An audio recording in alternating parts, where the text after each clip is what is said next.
Welcome and thanks for joining us for our Workday Chats today. My name is Greg Pryor and I'll be your host for today's Workday Chats. If you have any questions, feel free to share them in the comments below. Today, I could not be more thrilled to welcome two amazing guests and two good friends from the Great Place to Work team. Marcus Erb is the Vice President of Data Science and Innovation, and Matt Bush is a culture coaching lead, and we are super excited to get their perspectives on creating a culture that drives success. So gentlemen, welcome. Thank you. Thanks, Greg. Glad to be here. Absolutely. So grateful you're here. I want to maybe start off by sharing a powerful social media post that I saw you all shared at Great Place to Work, which I really think sets the tone for today's conversation. And I'm pretty sure it went something like, let's take some time to recognize businesses who are doing right by their people during these unprecedented times. It's all about people taking care of people. And the post goes on to recognize some of the amazing organizations that you all work with that are putting their people first with a focus on humanity, values, and really helping and supporting, reinforcing where organizations can foster great workplaces. There's a lot of change in the way we're all working today, and it's important to know what motivates our workforce and what sets them up for success and for thriving. And today we're going to talk about the power of organizations' culture and what it has connected to the overall business success. We'll talk about the importance of culture, especially in times of change, and what we can all do according to the amazing research that the folks at Great Place to Work have been identifying to help folks. It does take strong culture to continue to motivate employees to come to work, to bring their full selves to work, as well as driving innovation and success for the business. I also want to take a quick second to mention that we could not be more excited, and I personally could not be more excited to welcome Michael Bush, who is the CEO of Great Place to Work, to Workday's Board of Directors. It is wonderful to have his perspective and capability. Okay, well, let's get started by exploring a little bit of the current expectations in the workplace, specifically employee expectations, and what employees have come to expect in the workplace. And maybe, Marcus, I'll ask you to start with some of your thoughts, if you would. Sure. What expectations are changing all the time, but in some ways not changing at all. So we've been at this work for 30 years. We've seen recessions, we've seen changes in politics, we've seen a whole bunch of things happen, and at the root of it all, people are always looking for trust in who they work for. They look for pride in what they're doing and camaraderie with the people they work with. The way that takes shape looks very different. And Matt, I think you've been seeing some examples of how that's shifted recently, how people go about building trust, pride, and camaraderie today versus maybe even 2 months ago. Yes, absolutely. So overall, current trends that we've seen even before what's happening right now, overall, what we were trending towards are three basic things that we're looking at in trends and what people expect in a workplace. One of them is, of course, a sense of fairness. And so overall, a sense of fairness is really how fair the organization is when it comes to how people are compensated, how well people are recognized, what's the fairness around advancement and promotions and things like that. And then another one is a focus on development, both personal and professional. And so previously we looked at it as, are you growing people as individuals and also as employees? So really trying to assess the development of every single person in your organization. And then finally, a deeper sense of purpose, something beyond just being a job, a place where you exchange your labor for a salary. Is there something deep that you can provide? And how that's really changed now compared to before is in prior times when unemployment is low. These are some of your key differentiators as an employer, something that really sets you apart from good places to work, a great place where it does this quite well. But in times where jobs are scarcer, where things are a little bit more precarious and people are more concerned about some of their fundamental needs, these things still really matter. So when it comes to a sense of fairness in a time of crisis, for example, or an economic downturn, it might be around the fairness and how things are restructured or how layoffs are handled or how transparent leadership is with how things are going to be moving forward. In times like this, especially around the professional and personal development, it's extremely important now that people feel fully supported as people in times where they have needs and outside of work. And so focusing on that development in times of crisis is just as important as it is in times of great stability. And then that sense of purpose and that pride that Marcus mentioned earlier.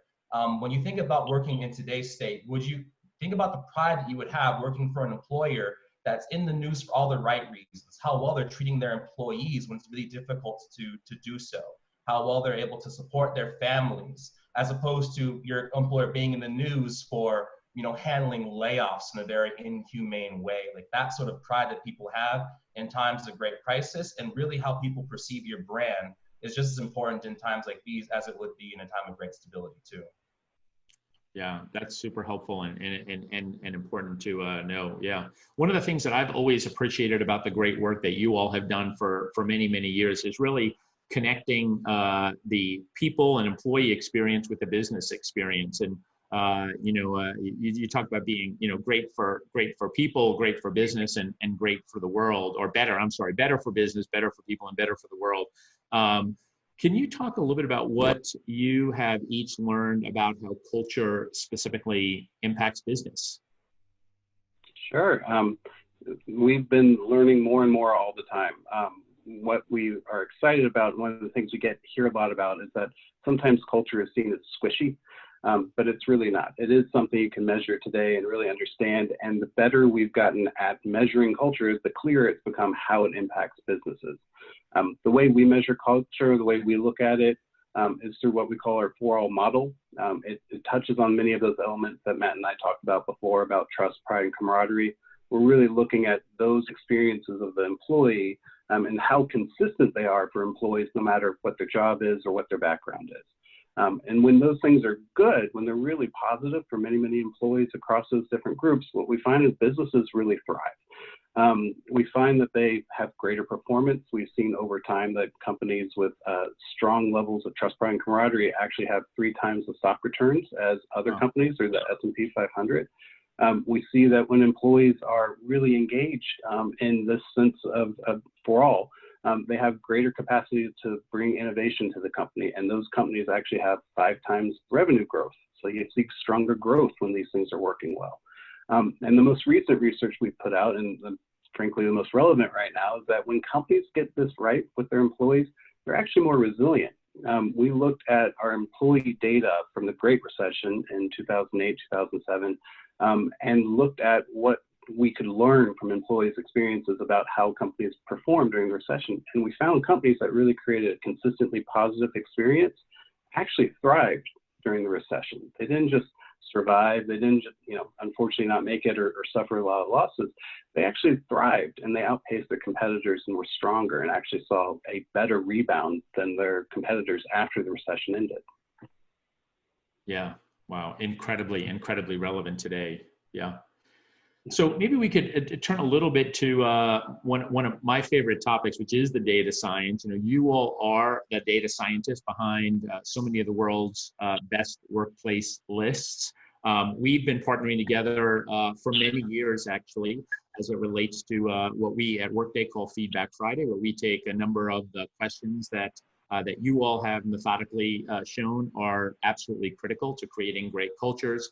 We actually measure that with our whole workforce every Friday. Every Friday is Feedback Friday, and we were inspired to do that work based on knowing you all and knowing what's possible there. And it's been, I would say, incredibly impactful and influential in us continuing to sustain our culture as we grow. But can you maybe more broadly? So I'm a buyer, of course, but maybe talk about how organizations are using data to create and enable great cultures. Sure. So as Marcus mentioned in the beginning, we define a great place to work as a place where people trust the people they work for, have pride in the work they do, and enjoy the people that they work with.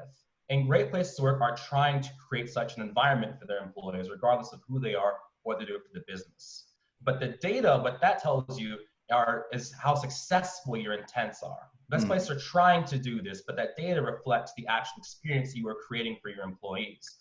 After all, the way that our recognition works, you can only be a best place to work if your employees say you are, not based on what you're trying to do. That intent is, of course, fundamentally important, but that data actually shows how people are experiencing it.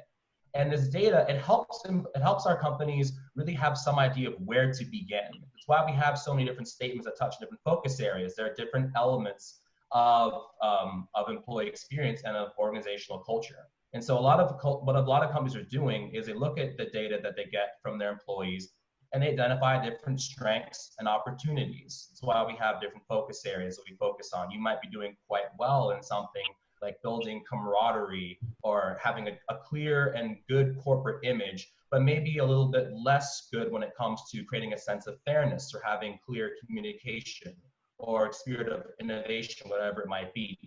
And so this really does, it helps you figure out where you want to begin and then actually create practices based on your employee feedback. You want to have actually employee experience informed practices and intent. Otherwise, you're just sort of firing blind and just trying things out without some sort of thing looking at the data to tie it back to. And when you fire blind, you might come across something that works quite well, but more often than not, if you're not actually checking in with your employees, you're often wasting time and valuable resources investing in practices that might not have the impact that you intend them to.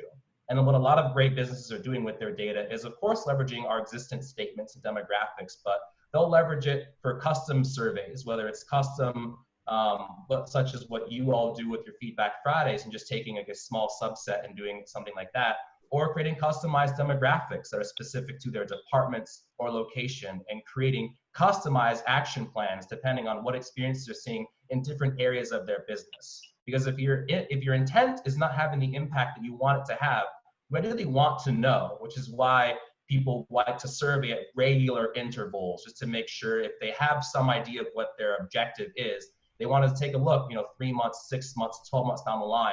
How is the needle actually moving as we're surveying time and time again? And you really have created an exemplary culture of regularly getting feedback from your employees, which is a way of checking in on that. And people often ask, what is an interval? What's a good interval to survey at? Or why would I want to survey this frequently? And there's a question that we like to ask people is, what did you learn from the previous survey? And what are you hoping to learn from the next one? If you can't answer those two questions, then you're just surveying for the sake of surveying. But if you have those clear objectives, they're able to sort of keep track on how you're reaching your milestones and what the fidelity is like to your action plans. That's really how companies are able to leverage the data on a regular basis in order to get closer and closer to that best workplace experience that they're aiming for. Yeah, no, that's super helpful. And I'll tell you, I mean, given our own experience, and we're obviously biased toward it because we've been doing it for a couple of years now, but I can't tell you how much I am struck by how dynamic that data is, how dynamic the experience is. And we don't suggest that anyone else perhaps, do that as frequently as we do it, every Friday, taking 2 or 3 questions. And that gives us over each quarter an opportunity to look at the entire survey and to know, what's improved. But I am really struck by how quickly things can change, how quickly you can also see that improvement. And so at least one person's perspective, that relatively frequent perspective, gives us the ability, exactly as you had said, to stay on it all the time and to be curating and enabling, makes a ton of sense. I'm going to maybe turn a little bit to a different topic. You guys were all, and Great Place to Work was way ahead of the time on thinking about well-being. And obviously in today's environment, well-being has even become an even more topic in our workplace. Can you talk a little bit about what the data is telling you about well-being? Sure. Well, first, it's a really unique time for well-being, just like you said, Greg. And I think it's exposing a lot of people to understanding well-being. It's a lot more than just physical well-being. That's part of it. You need to get your steps, you need your pedometer, but you also need to pay attention to your mental health, your emotional health, your social health, and financial health. And employers are really starting to figure out how to do this. I was talking with one other best workplace, and they were talking about their challenge was in the current situation, helping employees with anxiety, depression, and spousal relations. You can imagine their employees are trapped in their houses and trying to figure out, like, hey, I'm not used to being around this person so much, but now it's kind of coming into work. So how do you support that? And it's something that's not unique to the best workplaces where they're more aware of that. We know in our own data that 1 in 5 employees show signs of burnout, and this was pre-COVID. And the signs would be anywhere, just from their sense of fairness, favoritism would be something that would show up quite often, but it would also be even just how they responded to surveys. We found that people who are experiencing burnout would actually write 25% fewer words than people who were not. So they're actually so burned out, they wouldn't even fill out the survey to tell you they were burned out. So it's a problem. And you can imagine if they're not filling out a survey, what are they doing for your customers, your clients, for their teammates? Like it's a real issue. So we know from the data that there's a few things you can look at. Kind of from a broad perspective, you want to look at people's sense of inclusion and innovation. That sense that you're included and have a sense of agency can be really powerful for giving people a sense of well-being and supporting them. Of course, you want to pay attention to support. Do they have the resources to do their job? Do they have the financial support to take care of things at home and at work? And I think that's a really critical one right now that a lot of employers are working on. I also want to know, do they have confidence in leaders? Are they feeling at work right now that the leaders trying to get them through this in good times or bad times are the type of leaders that they can trust and follow and feel confident in their judgment? And of course, you also want to look at their social connections and sense of psychological safety. So if you're measuring those things and kind of keeping a pulse on it, you can reprioritize and focus your energy in the right place. The other thing, and this is something I think Workday does really well as well. I don't know if you want to talk more about it, Greg, but it's getting down to the manager level with some of this. And the reason that's so important around well-being is that well-being is a really personal thing, and it takes a personalized solution. Some employees are open about their well-being and open about talking about it at work. Others don't feel comfortable about it. The types of things that affect you might be different. We know in our data, for example, that women are 27% more likely to experience burnout than men. There's a lot of different reasons that might be going on and happening, but as a manager, you're the one who can actually help figure out why for that employee in front of you and how to support them. And so getting data down to the place where managers are actually able to use it and understand it and support it is really important as well. Yeah, no, Marcus, thanks for bringing that up. And I think, and again, you've been an inspiration to us, the team at Great Place to Work. And, I think we really feel grateful and inspired by the work that you helped us influence. For many years, I've been in this work long enough that I've done many, years of measuring, whether we called it employee engagement or now appropriately employee experience. We would measure it at the organization level. We'd sort of regress that, to some broad mean. And what we discovered in working with you all, and it was so incredibly powerful and pivotal, was you had to, that all experience or most experience was local. And it was the impact that an individual people leader had. And so what we do as part of our Best Workday survey is it's most important to share that data as long as we get 3 responses for both reliability and confidentiality. We let each people leader know this is the experience that your team is having. And what we find, it is very local, to your point, and empowering and enabling, not some broad company-wide average, but really letting each people leader know this is specifically what you can do to improve your team's experience. And every team's going to be different. My team's different than my people leader, Ashley, than my colleague, Ina. And so I think, to your point, pushing that out, if you will, to the individual people leaders is essential. Yeah, absolutely. Yeah. We're going to maybe pivot again on topics. We both absolutely share the belief that belonging and inclusion is a critical element of culture. Can you talk a little bit about what new ways companies are using data to bring people together from a belonging and inclusion perspective? Absolutely. One of the ways we're seeing is that the idea of belonging and inclusion, companies are starting to measure it a little bit more than just headcount, right? How diverse is my headcount? They're starting to understand, well, I need to bring a diverse group of people together, but they need to be able to bring their unique talents to work. So checking in on employees' experiences to see, are they feeling that sense of belonging? And, are they a member of the team and the group and the company? But are they also able to be their unique selves? And underneath that, they also have a sense, like, fundamentally, I have a sense of equity in the company, that I'm fairly treated here. If those 3 things are working really well, then you've got a strong sense of belonging and inclusion that creates a lot of this ability to innovate and grow, and have that resiliency and agility you need as a company.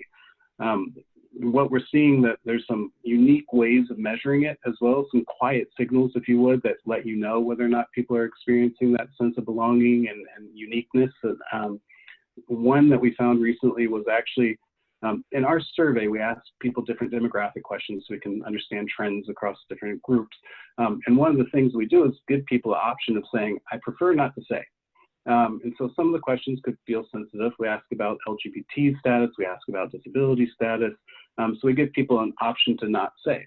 Now, secretly, and if you're ever taking one of our surveys, please don't listen to this option, you can just skip the question. We don't force you to answer these questions because, again, they're very personal, they're very sensitive. We want people to have the trust in the survey to voice their opinion in the way they need to. But people actively will choose that last option. I prefer not to tell you. And so what does it mean when they tell you, I don't want to tell you?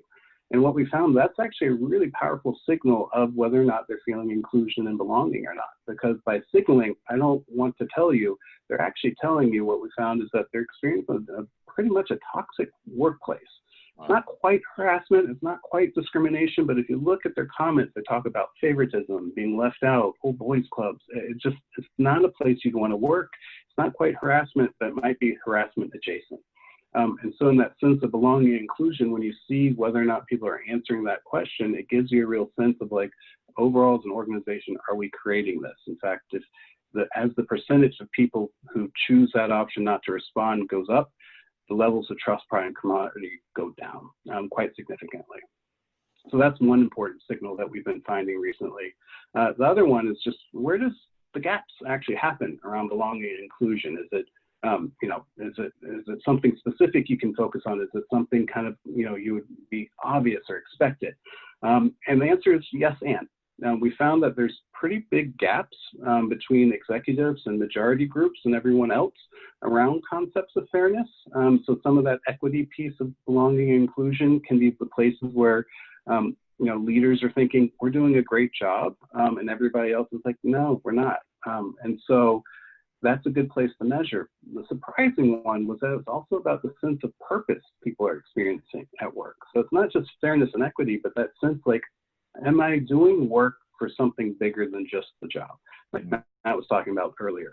That's a big gap. So people in the majority group would say, yep, I am. This is awesome. People who are not were 5 to 8 times less likely to actually experience those things. And so when you're thinking about data and measuring your culture and looking for ways of creating more belonging inclusion, listening to those quiet signals can really help you identify some places to focus on and make improvements.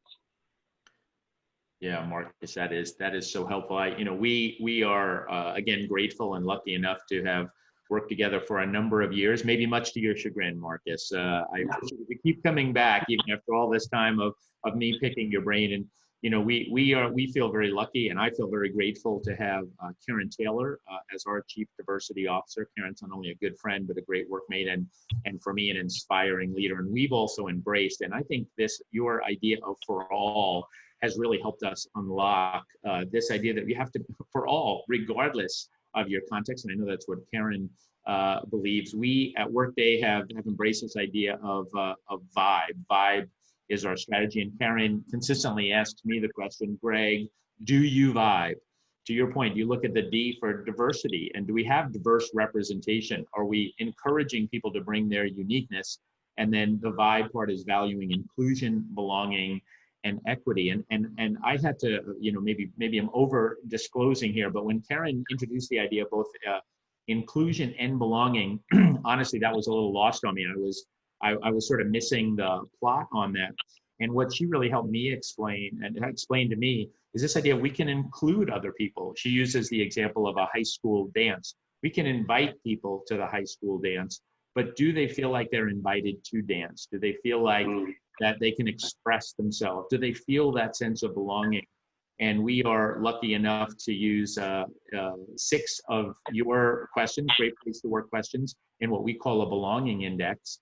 And so we are measuring those on a quarterly basis, and we specifically look for no more than a 3% differential across sort of gender, generation, geography, to your point, level within the organization, and where appropriate, ethnic background.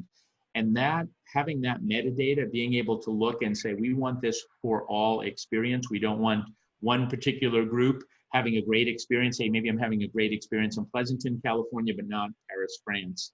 And so looking across and the power of what you all have at least helped us unlock in this idea for all has been just incredible. What a gift. That's great. And likewise, Greg, I will say out there for the record, I love working with you. We love working with you and Workday, and it's always good to see the insights come and then be put into practice and developed and built upon, and actually creating a great place to work for all, because that is our mission at the end of the day. So to see it come to life, we can't get enough of you, Greg. We appreciate that you're pushing us, and hopefully we're also showing the practice. Marcus, you talked a little bit earlier about purpose. Purpose is another area that companies are realizing is, I think, increasingly important. How do you all at Great Place to Work define this? What does a sense of purpose do for employees and organizations, and how can companies cultivate this? What's your perspective on this? So purpose can look like a bunch of different things. So for example, in today's context, if you work in healthcare or you have friends or loved ones work in healthcare, the purpose that helps you get out of bed and go to work every day is fairly obvious, and sort of why you show up, because you can see the impact that your work has in society and how you're helping people. But for a lot of organizations, purpose can look something different. It doesn't always have to look quite like that. A purpose organization could be around helping people or helping the world in the way that healthcare does. Your purpose can be to be a culture that pushes boundaries, and you want to be industry disruptors, people who shake things up. You can have a purpose of being innovators, coming up with something brand new that's never been done before, or a purpose of taking something that already exists, but being the very best at doing something. The bottom line is how we define purpose is that purpose is fundamentally something that employees can connect to the work that they are doing. So a purpose of work, is to provide one's labor, skill, and time in exchange for a salary.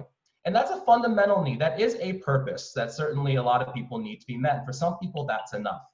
But we tend to find that most people tend to have a desire to want to be something bigger than themselves. You ideally want to come home from work that day and not feel like you work a job where it's half of people's job to dig holes and the other half of people's job to fill in the holes. Ideally, you want to have some purpose that drives you beyond your own basic needs, which are fundamentally important, but that purpose is that next level thing. Because we find is that when employees feel that they're a part of something bigger than themselves, something that's truly incredible, they're more likely to tap into their discretionary effort, giving extra to get the job done, and more likely to innovate, to come up with new and better ways of doing things.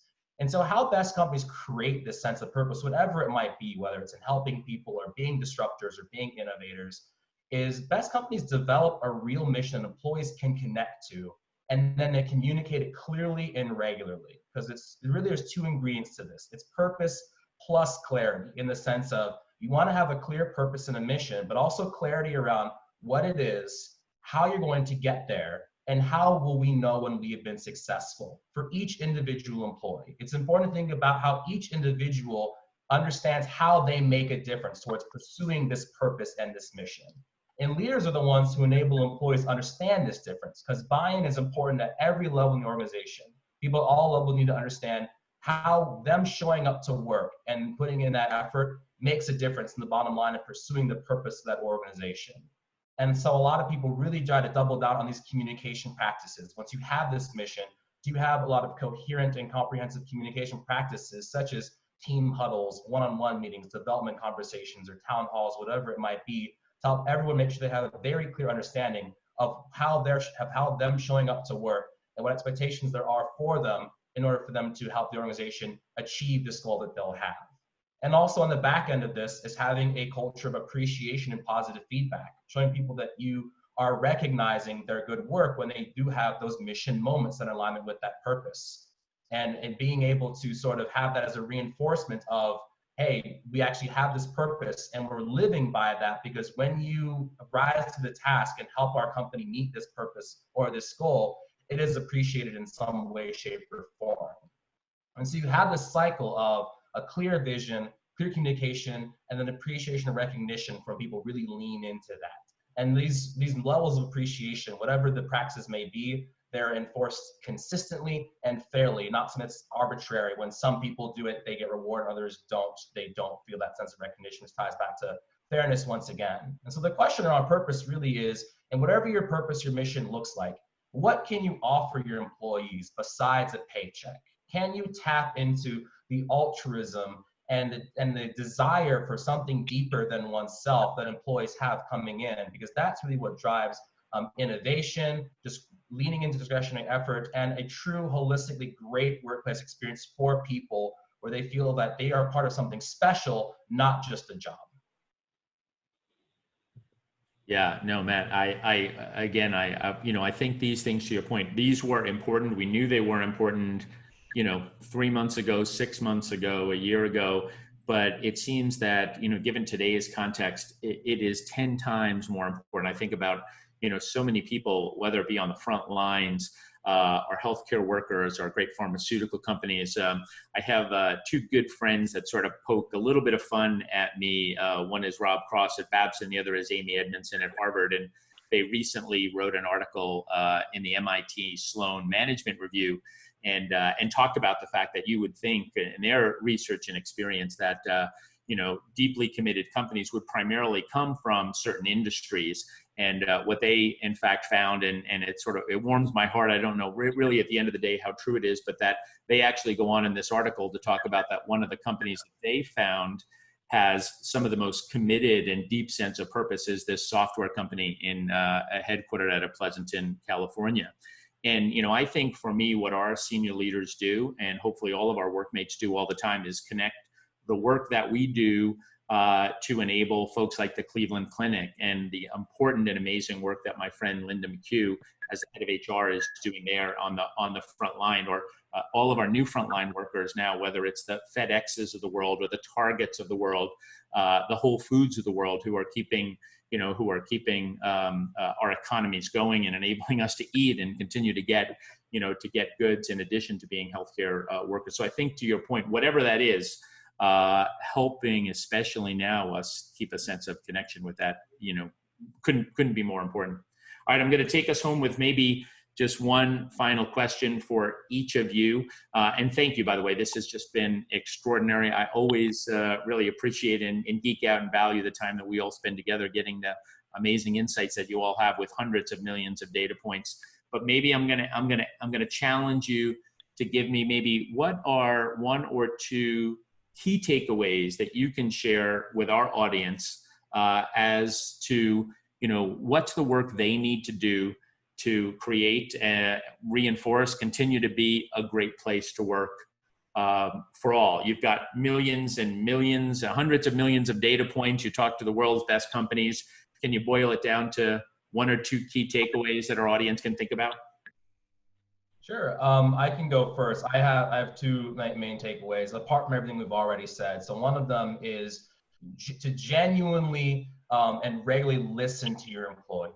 The purpose of surveying is not to try to validate what you think you already know, but it's to listen to your employees. And someone once told me that the definition of listening is when you have a willingness to change your mind. So go into these opportunities with humility and this willingness to learn something new from your employees. You can't be someone who hears an employee experience and say, that's simply untrue. If employees are saying that communication is poor, you can't just turn and say, well, that's not true. We have this practice and this practice and that practice. Both of those things could be true. You could have all these practices and they still don't have the impact that you want. So can you actually be in a position to truly listen to your employees and take their feedback to heart and try to build something new that caters to their experiences and are informed by them to help reach that ideal place where you're creating a great for all experience. So genuinely listen to your employees and regularly do so. And the second thing I have, especially in times like these right now we're going through, is building a great place to work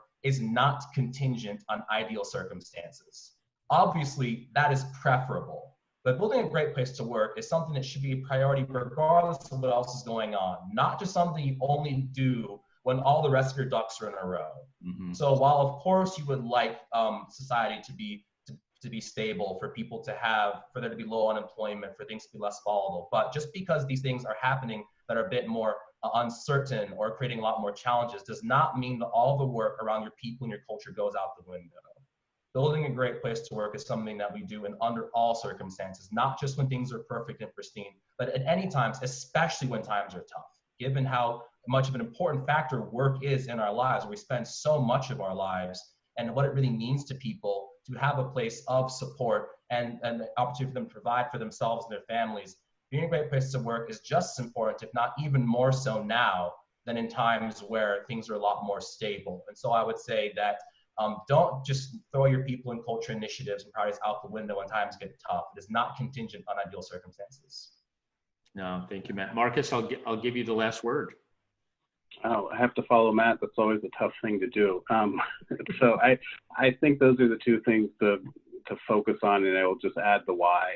I think you've been hitting on these points, Greg, but the why work on being a great place to work for all now in good times or bad times, wherever you are, is that it's one, better for your people. That's obvious. When you see the employees coming into your store or into your offices or on camera with you, those are human beings. And when you treat them as whole human beings, it's better for them, their families, their communities. We see those examples day in and day out right now. But it's, as we shared earlier, it's better for your business. You actually perform better, you're more resilient, you innovate more, you have more agility. And I think the most important thing is that it's better for the world. And Greg, you were just kind of listing off a couple things that little company in Pleasanton was working on. And it was like, these have real impacts for real people and real communities. And when a crisis like the one we are in happens, we can see great companies step up and say, we're not going to just sit here. We can do something. And they bring that full potential of their workforce to make the world better. And we need that in tough times like these. We need it in good times as well. And so I think focusing on being a great place to work is biased, obviously, but it's the right thing to do for your people, for your business, and for the world. Wow. Well, very, very well stated. Matt and Marcus, first, let me thank you for taking time to share your viewpoints, your perspectives with me, with our audience today. Always, I mean, we spend quite a bit of time together, and I always learn new things and get new perspectives and are renewed around the importance of this. And I want to thank you and the entire team at Great Place to Work, not only for the fantastic work that you've been doing in this idea of for all and really unlocking and unleashing such an important area for all of us. And then, for the amazing work that you're doing now. I know that you are working double time now to help everyone understand, gosh, how do we, really help each other. We are living in extraordinary times. Marcus, I couldn't agree with you more. This is absolutely the opportunity to support each other. It is better for people. It is better for business, and it's better for the world. And so we are just so grateful for the work that you've been doing for more than 30 years now, the work that you continue to do in today's context, and just so grateful for that. And I want to thank everyone from an audience perspective for all the good work that you are doing and taking time to listen today to say how we can, create better workplaces for all. And thank you for joining us. So please feel free to join us again next month for our next episode of Workday Chats. Thanks so much, and be safe.